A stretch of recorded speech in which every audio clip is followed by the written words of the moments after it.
बिस्मिल्लाहिर्रहमानिर्रहीम। आप देख रहे हैं वर्ल्ड ऑफ इस्लाम 07, जहां मिलेगी आपको 100% दुरुस्त इंफॉर्मेशन।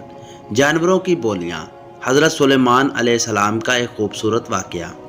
अल्लाह ताला ने हज़रत सुलेमान अलैहिस्सलाम को तमाम जानवरों, हत्ता के चींटियों तक की बोलियों के इल्म से नवाजा था। ऐ लोगो, हमें यानी हज़रत सुलेमान अलैहिस्सलाम परिंदों की बोलियां सिखाई गई हैं। सूरह नमल आयत नंबर 16। इसी सूरह मुबारका में जिक्र है कि एक मर्तबा हज़रत सुलेमान अपने लाओ लश्कर के साथ एक ऐसे मैदान से गुजरे जहां चींटियों की बड़ी बस्ती थी। चींटियों की मलका ने जब लश्कर को देखा तो कहा, ऐ चींटियों, अपने घरों में घुस जाओ। कहीं ऐसा ना हो कि हज़रत सुलेमान अलैहिस्सलाम और उनका लश्कर तुम्हें पैरों तले रौंद डाले और इन्हें रौंदने की खबर भी ना हो।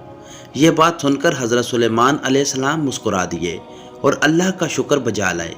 कहने लगे, ऐ मेरे रब, मुझे तौफीक अनायत कर कि जो एहसान तूने मुझ पर और मेरे वालिदैन पर किए हैं उनका शुक्र करूं और ऐसे नेक काम करूं कि तो उनसे खुश हो जाए और मुझे अपनी रहमत से अपने नेक बंदों में दाखिल फरमा। सूरह नमल। हज़रत सादी रहमतुल्लाह अलैह फरमाते हैं कि हज़रत सुलेमान अलैहिस्सलाम के अहद में कहत पड़ा तो आपने लोगों को नमाज इस्तिस्का के लिए निकलने का हुक्म दिया।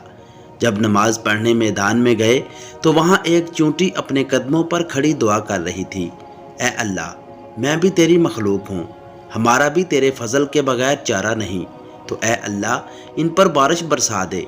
ये सुनकर आप अलैहिस्सलाम वापस आ गए और लोगों को कहा कि अब बारिश हो जाएगी, और ये थी चींटी की दुआ। मज़ीद ऐसे वाक़यात के लिए चैनल को सब्सक्राइब करके बेल नोटिफिकेशन दबा लें। शुक्रिया। मिलते हैं नेक्स्ट वीडियो में। अल्लाह हाफिज़।